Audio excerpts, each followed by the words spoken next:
the best of the best and the worst of the worst. Games Workshop has given us a lot of bangers over the years, and a few stinking duds as well.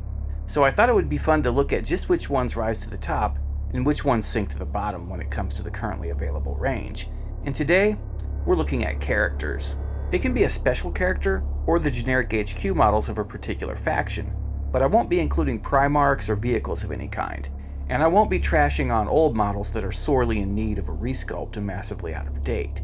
If the model is still metal or fine cast, then there's a good chance it isn't making it on this list. Okay, so let's start out with the worst before we get to the best. And it was hard to narrow the list of offenders down to the finalists, but this is what I came up with. Coming in at number 5, the 5th worst HQ model Games Workshop currently makes is, in my humble opinion, the Cultist Fire brand for Chaos Space Marines. He's a cultist, and he sure is brandishing some fire and all, but he's really awkward with the horns coming out of his chest. I think this guy has Magnus envy or something.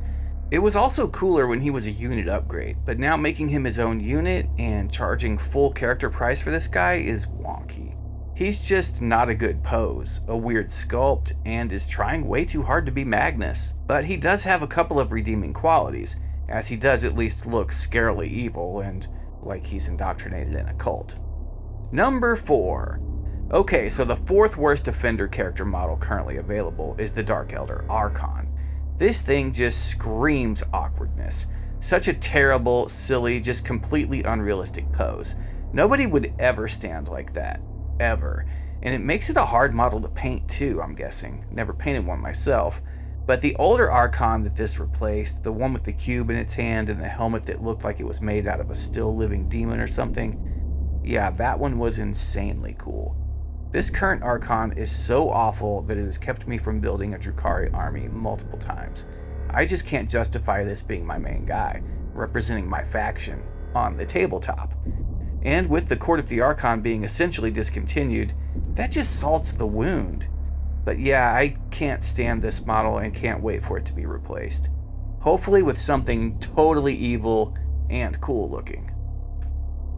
Number 3 worst offender character model in the entire range of Warhammer 40K is Sisters of Battle Dogmata.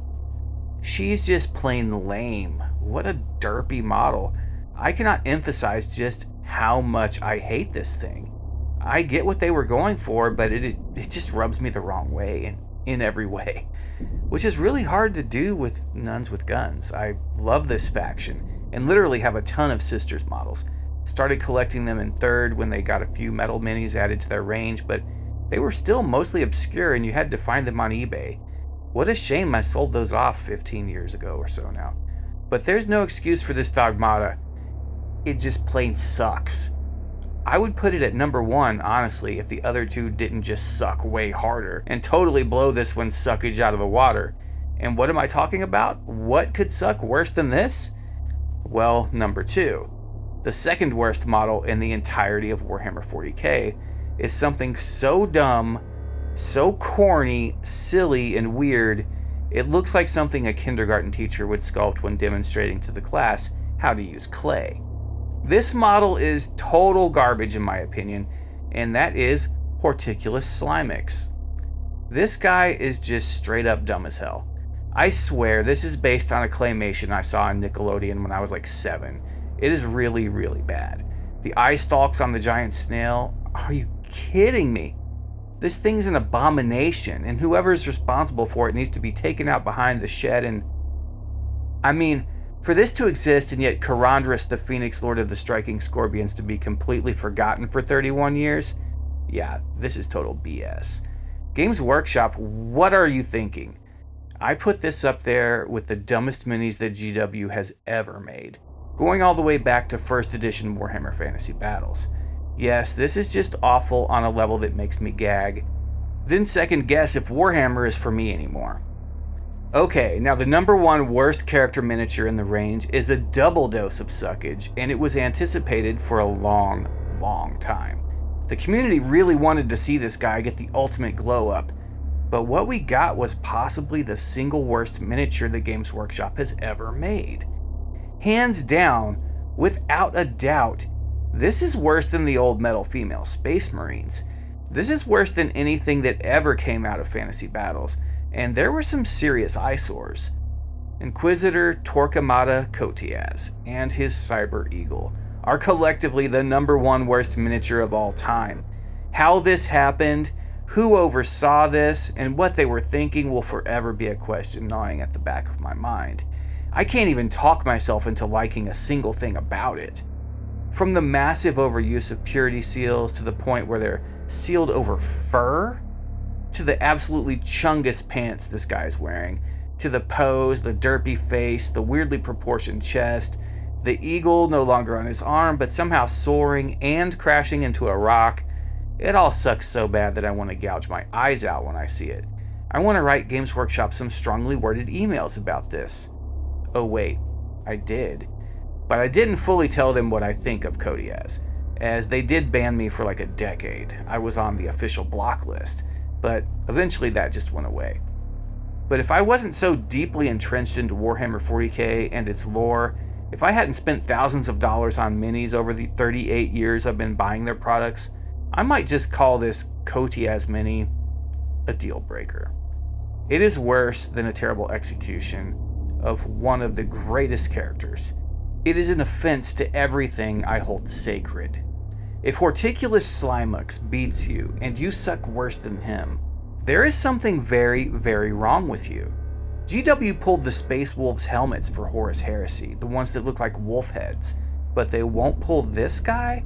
And talk about backlash, I haven't seen one single person even saying that they remotely liked anything about this model. Worst model ever. Failed so hard it almost killed Warhammer. This is literally the Steven Seagal movie of miniatures, and not one of his 90s movies, but like his more recent ones where he's sitting down most of it and fighting while seated. Then maybe if he gets up at all, because life or death fights aren't enough to motivate that, he bangs a 20-year-old chick even though he's over 70, and they make it seem like she's super into him. Yeah, this may even be worse than that. There is not a single redeeming quality to this mini. Okay, so now with the worst of the worst out of the way, what are the best of the best? Picking 5 minis out of all that are out there is going to be very hard, even excluding the Primarch models and vehicles. There are some insanely cool characters in Warhammer 40K, especially lately, but I'll try my best. Okay, so at number 5 we have Commander Farsight. He's actually one of the sickest, slickest, and most awesome miniatures out there. This guy has a style all of his own, and just really scratches the mech itch that I've had since the early 80s. I can't express just how much I love this mini, but it is a lot, and I might even start a Tau Force based around him at some point. Yeah, that will happen eventually, because he's just that awesome. Really can't say enough good things about this mini. From the pose and the samurai aesthetic to the scenic base, it's all really well done. If all the Tau were this cool, then they'd be my favorite faction. Number 4, IMC The Stormlord. This is the coolest Necron mini out there. I love this guy, he just screams boss. I even like him more than the Tsar of the Stars, the Silent King himself. He looks like he means business, and he looks like he's really just about to call down some lightning on your head. Like, this dude just screams Warhammer 40K to me. I haven't picked him up yet, but it is only a matter of time.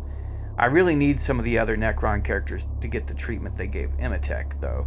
Because, I mean, who wouldn't love to see Trazyn or some of the other characters like Anrakir the Traveler, and of course the Deceiver and Nightbringer, done up to this standard? It would be sick. So now we're getting into the competitive zone with the final 3.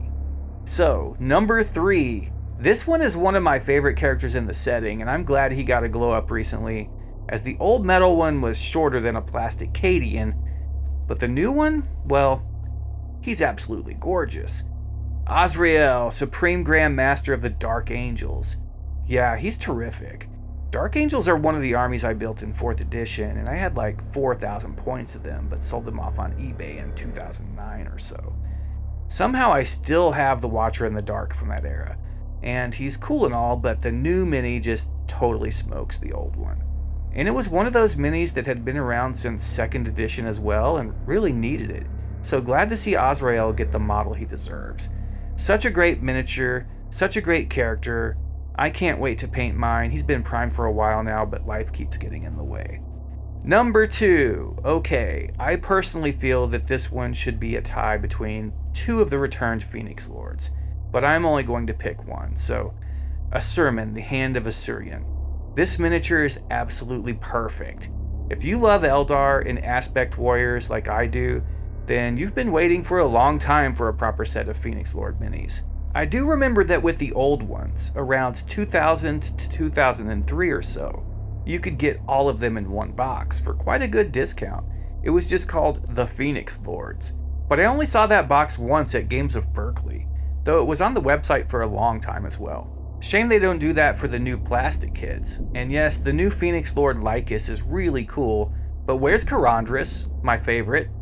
Still, Asurman is everything that us knife-eared space elves could want in a miniature, and the one that I think kind of ties with him, and some will say is even better, is Fuegan. He's really cool too, just totally love this guy. Even though the old one was quite outdated looking, they did him really well now too. Okay, so that leaves our final coolest character model currently available in the Warhammer 40K range, and it is none other than just plain, basic, generic, as he's an unnamed character, Chaos Lord! This guy just totally does it for me. He's awesome on a level that most minis just aren't. He's got a presence to him that even other Chaos minis don't have. He means business, and will wreck your face with his axe and power fist, or with his thunderhammer and plasma pistol. However you kid him out, he's going to smash some heads in. This guy's just screaming Chaos Space Marine like no other mini out there. You know what he wants just by the pose alone, and that is to slaughter everyone who stands before him. Top notch in my opinion for sure, and a great homage to the classic mini, while still giving it some new flavor. To me, this is as good as it gets, and I kind of want to build two of them so I can field any of the options. I don't magnetize anymore, it's just too big of a hassle. But let me know what you guys think. Was I way off base on either the best or the worst lists? Who would you have made your top best and top worst minis?